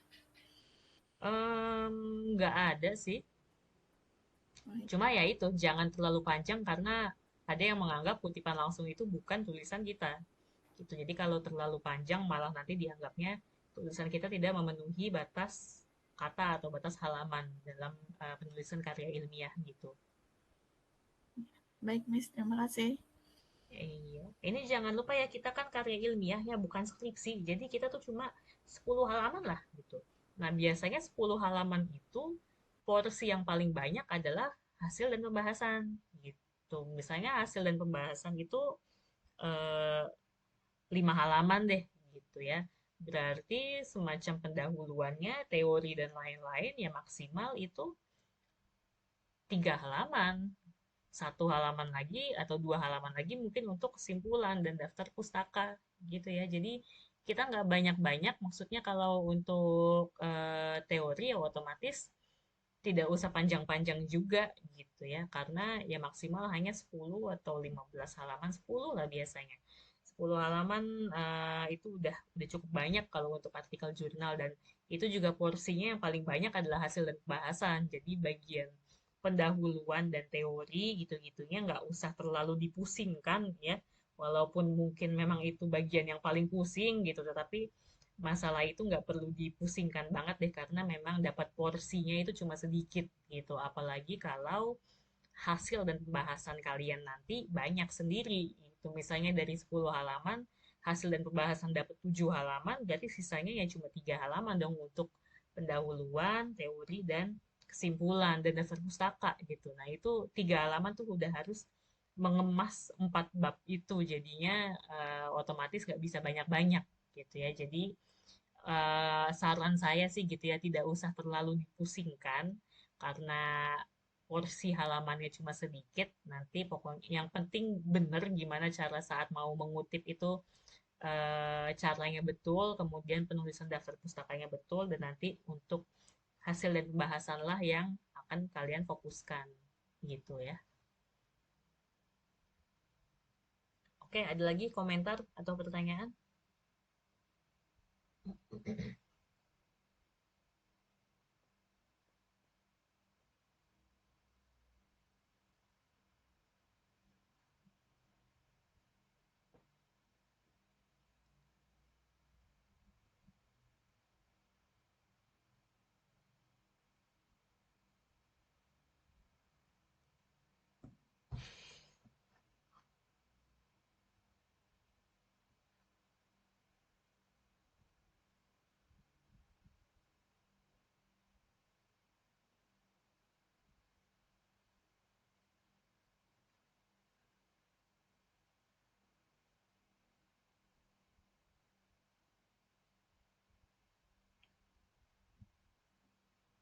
Yang belum saya berikan feedback itu siapa aja ya? Reviarteri udah?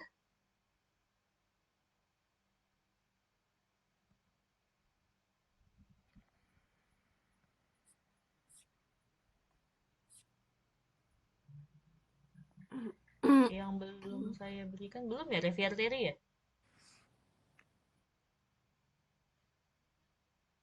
Yang tugas 2 ya, Miss? Enggak, tugas satu. Oh, tugas 1 udah.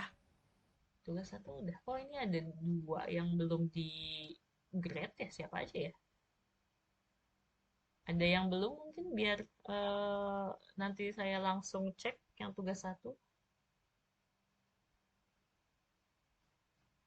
Oh ini, Shirley ya. Shirley belum ya? Iya, belum, Miss.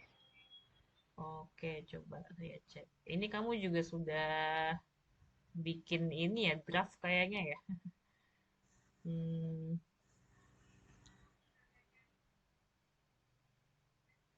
nah, nanti saya akan cek lagi, tapi ini kayaknya kalau saya lihat sih kamu daftar pustaka masih ini ya, masih agak berantakan, belum eh, alfabetis.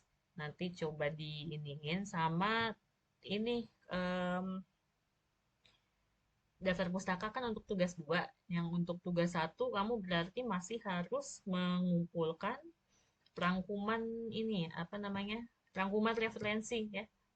Rangkuman referensi dan rumusan permasalahan ya. Jadi masalah penulisan sudah esai kemudian ininya di belakangan aja. Jadi rangkuman referensi itu yang perlu ya, yang penting supaya bisa kelihatan sebetulnya referensi yang kamu pakai berapa tahun terakhir, terus apakah cocok dengan penelitian kamu, terus habis itu rumusan permasalahannya juga. Jadi apa saja yang sebetulnya ingin kamu jawab dari penelitian itu, gitu ya? Apakah kamu mencari strategi penerjemahannya ataukah bagaimana gitu. Jadi nanti bentuknya poin-poin aja. eh Tidak perlu menjadi draft dulu atau paragraf langsung jadi essay gitu langsung, nggak perlu, poin-poin aja dulu.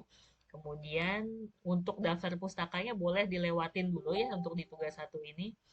Nah, kamu langsung aja dibenerinnya di untuk saat dikumpulkan di tugas kedua gitu.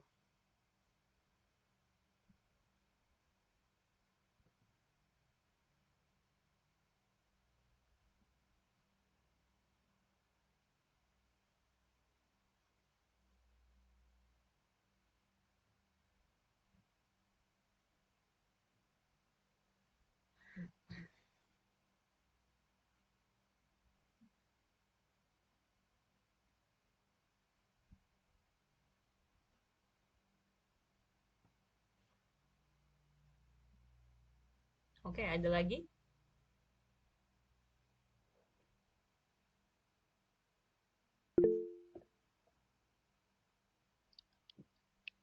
Oh ya Miss, saya mau tanya. Tadi agak belum jelas. Saya apa? Masih belum paham. Untuk yang tugas pertama itu kan sudah ada feedbacknya. Itu belum sesuai sama yang itu, sama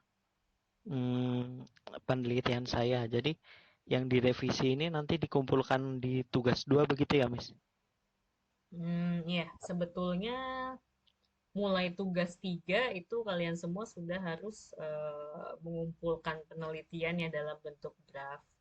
Jadi kalau ada salah-salah gitu, seharusnya di ininya apa namanya diselesaikannya gitu ya, direvisinya itu langsung di tugas 1 supaya saat di tugas 3 itu semuanya sudah full ya, sudah menjadi satu karya ilmiah berbentuk esai gitu. Tetapi kalau misalnya kayak tadi yang saya bilang, kalian kalau revisi itu tidak ada notifikasinya di saya gitu ya.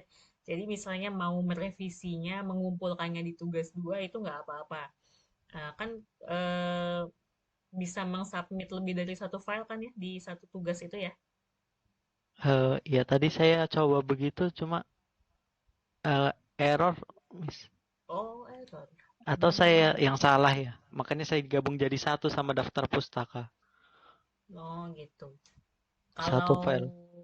kalau feedback, ya kemarin saya feedback sih bisa menguploadnya lebih dari satu ya, tapi kan nggak tahu kalau submitan mahasiswa apakah bisa atau tidak, nanti dicoba aja. Biasanya sih bisa, ada aja gitu yang mengsubmit PDF dan Word-nya gitu, cuma mungkin untuk untuk Karil ini agak berbeda, saya kurang tahu, tapi nanti dicoba aja. Jadi boleh revisi yang tugas 1 itu dikumpulkan bersama tugas 2 nggak apa-apa. Tapi kalau memang tidak bisa dan ingin merevisi tugas 1, tolong langsung lapor ke saya karena di saya nggak ada notifikasinya gitu.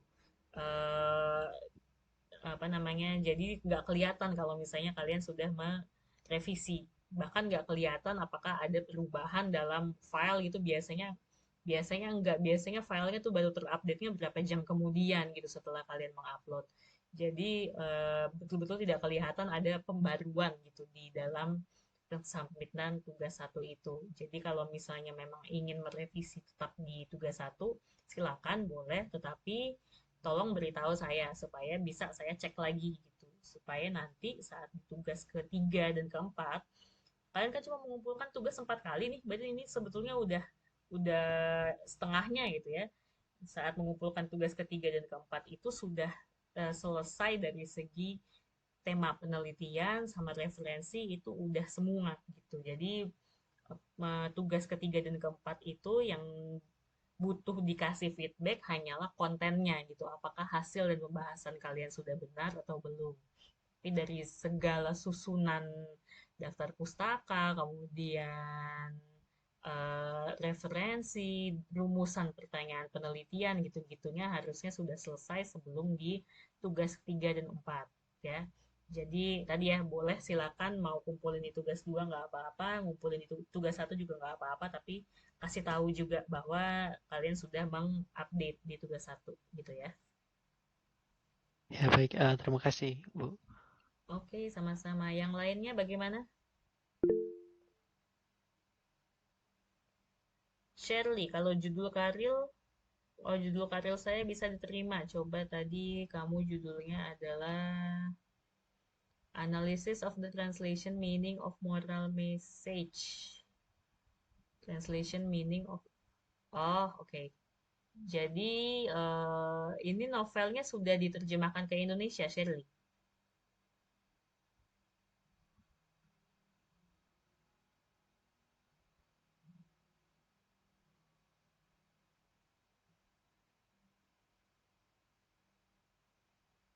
Shirley? Belum? Oh, oke. Okay. Coba Analysis of the Translation Meaning. Kalau begitu harusnya pakai judul analisis agak salah ya, karena belum ada terjemahannya. Berarti ini kamu menerjemahkan sendiri ya, eh, kalimat-kalimat yang memiliki moral message ini, gitu kan ya?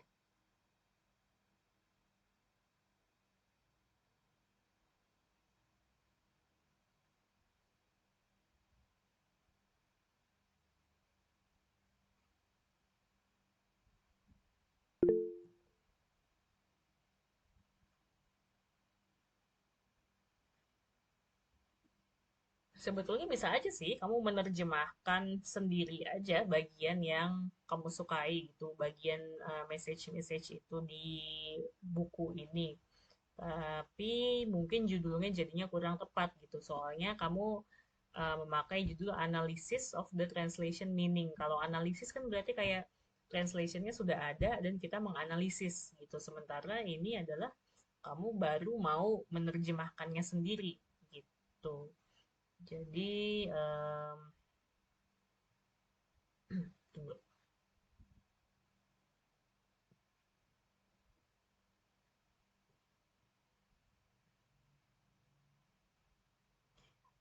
Meaning of moral message ini memang ada ininya ya, teorinya sendiri gitu. Jadi maksudnya memang ada jenis meaning moral message, begitu ya, Shirley?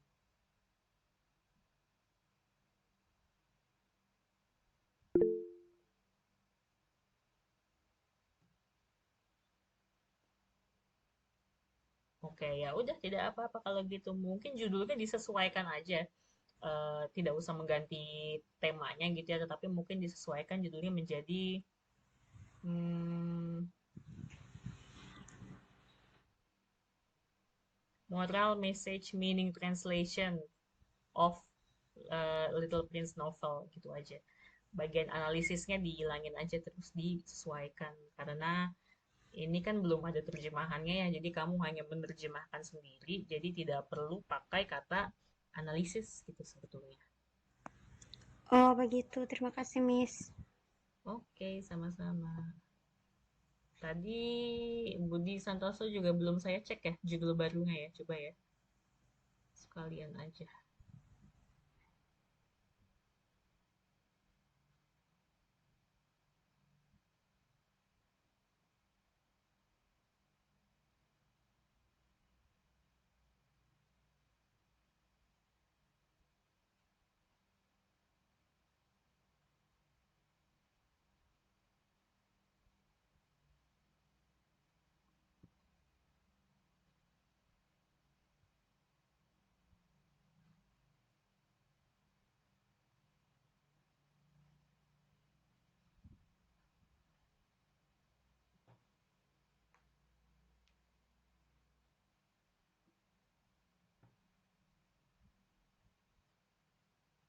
Nah, kamu ini pertanyaannya banyak sekali.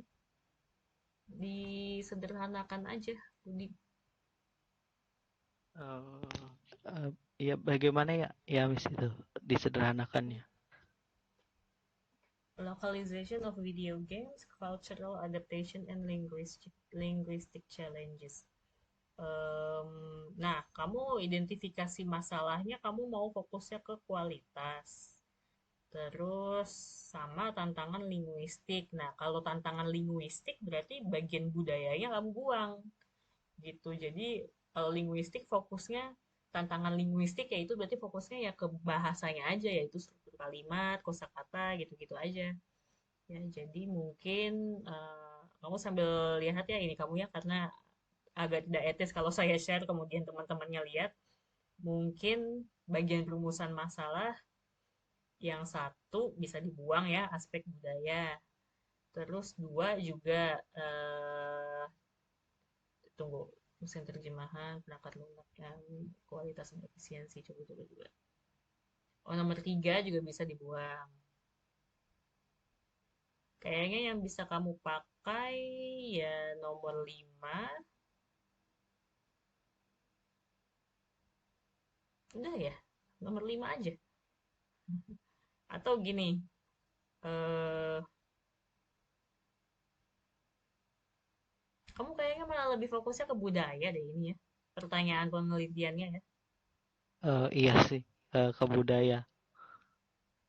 Hmm, bisa aja sih kamu coba localization of video games, quality and cultural adaptation gitu. Jadi supaya rumusan masalah kamu ini tidak banyak yang dibuang karena rumusan masalahnya terlalu banyak, fokusnya jadi ke budaya gitu. Ini jadi mungkin kamu bisa pakai rumusan masalah nomor satu, terus nomor 5. Udah itu aja. Ya, Kalau ada yang pemahaman dan penerimaan oleh pemain atau pengguna itu nanti jadi ribet lagi harus kuesioner gitu-gitu kan. Ini kamu jadi metodenya jadi double kuantitatif dan kualitatif gitu. Jadi kamu fokus ke kualitas terjemahan dan unsur budaya dalam penerjemahan.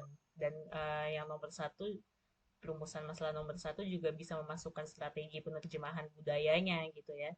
Jadi bagian budayanya yang kamu fokuskan adalah strategi penerjemahannya gitu.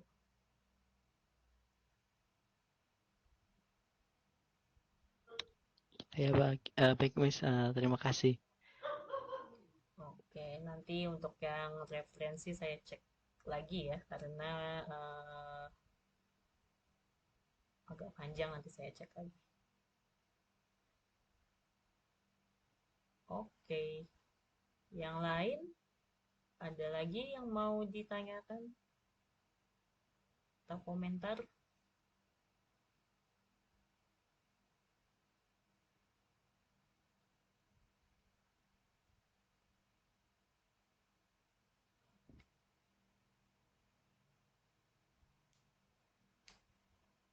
Oke, kalau tidak ada, saya rangkum sedikit ya. Miss, Jadi, oh ya, kenapa? Asih.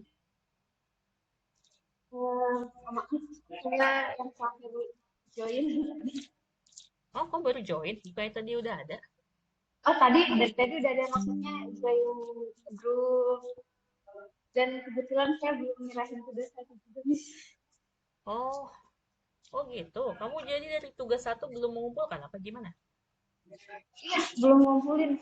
Karena Oh, kemarin oke oke oke. ada Kamu yang pekerjaan. kemarin kamu yang kemarin WhatsApp itu ya, oke. Gak apa, kamu ini aja dari tugas satu. Soalnya ini kan sesuai yang saya bilang tadi, kalau kamu bolong aja satu tugas itu tugas berikutnya nggak Iya, bisa ngikut gitu ya. iya Nanti benar. ini, hmm? Iya, iya.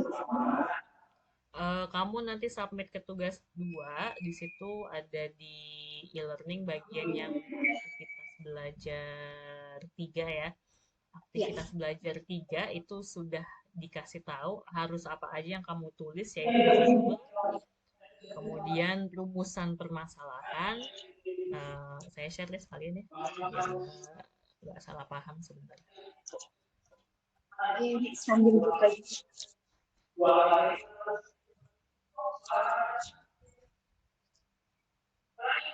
ini ya di aktivitas belajar 3 nanti ini yang kamu kumpulkan. Rumusan permasalahan, rangkuman minimal 5 jurnal reputasi dan minimal 5 buku terbitan 10 tahun terakhir, sama kerangka tulis ilmiah. Jadi nanti yang di tugas satu itu kamu hanya perlu ini aja, rumusan masalah ya, pertanyaan penelitian kamu gitu, apa yang mau kamu tuju, yang kamu mau kamu incar dari penelitian itu, kemudian rangkuman referensi ya. Jadi referensi kamu itu minimal harus 10 ya. Minimal 10 itu minimal 5 jurnal publikasi dan buku.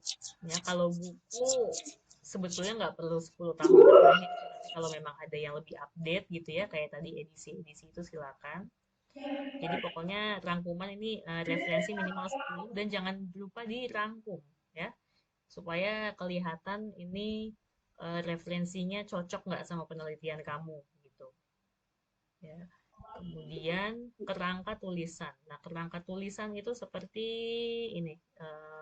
Coba saya back. Ada di, nah ini ya. Bukan. Di mana ya kemarin ya? Kayaknya di sini. Ah, ini bener. Kelihatan kan?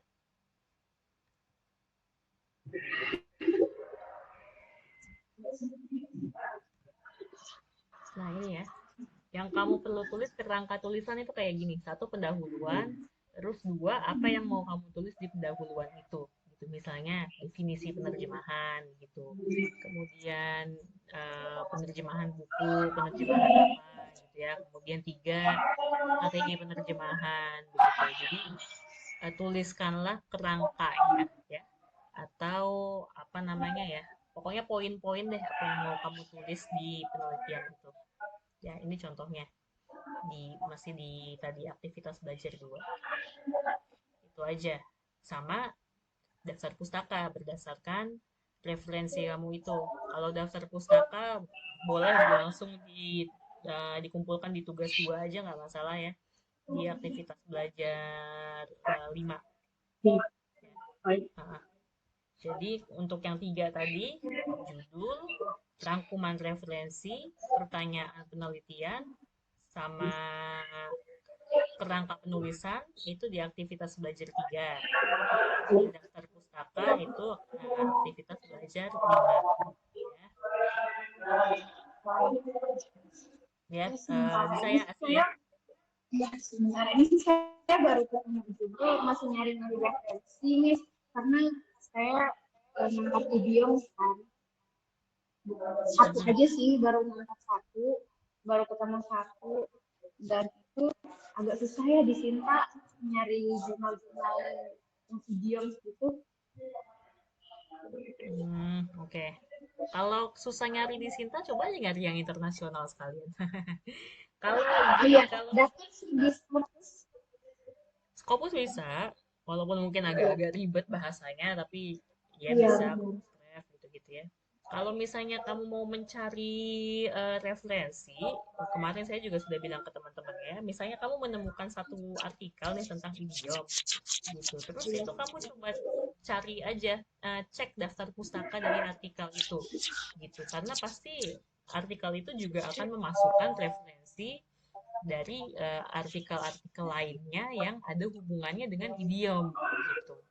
Itu bisa aja kamu cari satu-satu dan carilah yang apa namanya, judul jurnalnya itu kira-kira masuk Sinta. Gitu ya. Jadi dari satu artikel itu kamu bisa kemana-mana gitu hanya dengan melihat daftar pustakanya aja gitu ya.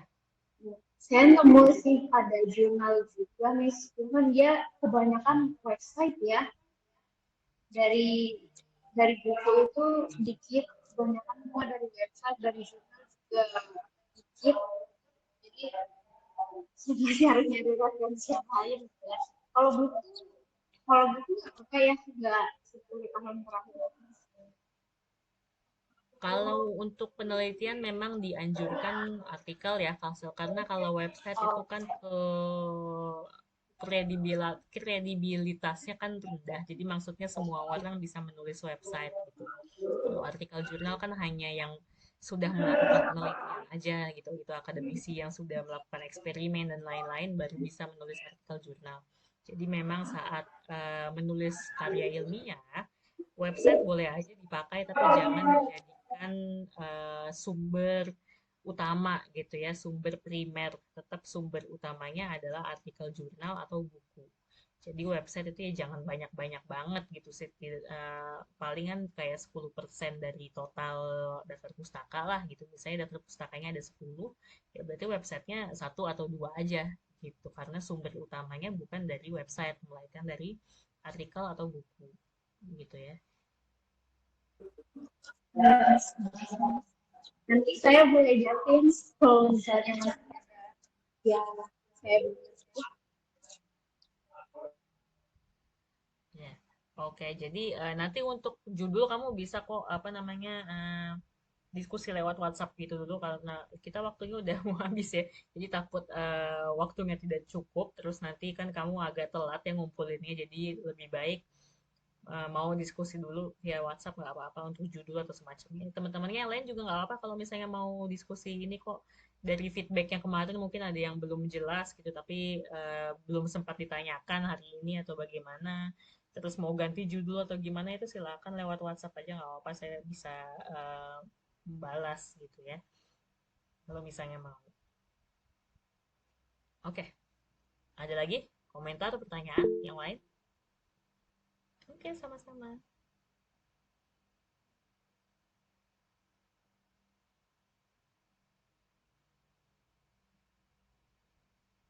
Oke, kalau tidak ada, saya rangkum sebentar ya. Jadi tadi inti untuk daftar pustaka, untuk tugas kedua, kalian diminta menuliskan kutipan langsung, tidak langsung, dan membuat daftar pustaka. Nah, untuk ketiga ini saya sangat menganjurkan kalian memakai Mendeley ya, supaya tinggal langsung klik-klik-klik aja jadi gitu. Tapi kalau memang ingin belajar lebih lanjut untuk membuatnya secara manual, carilah penulisan daftar pustaka dengan style atau gaya APA edisi ke-7 ya, APA 7. Itu yang digunakan untuk UT dan untuk penelitian secara umum zaman sekarang ini. Itu. Kemudian referensi, nah apa saja yang referensi yang dipakai untuk kutipan langsung tidak langsung daftar pustaka itu referensi yang kalian pakai yang sudah dirangkum di tugas 1 kemarin gitu. Itu silakan dipilih-pilih kira-kira yang mana yang akan masuk ke dalam penelitian kalian, itu kalian kutip. Terus semuanya ya, kalau misalnya ada 10 referensi ya udah 10-10-nya dikutip seperti itu.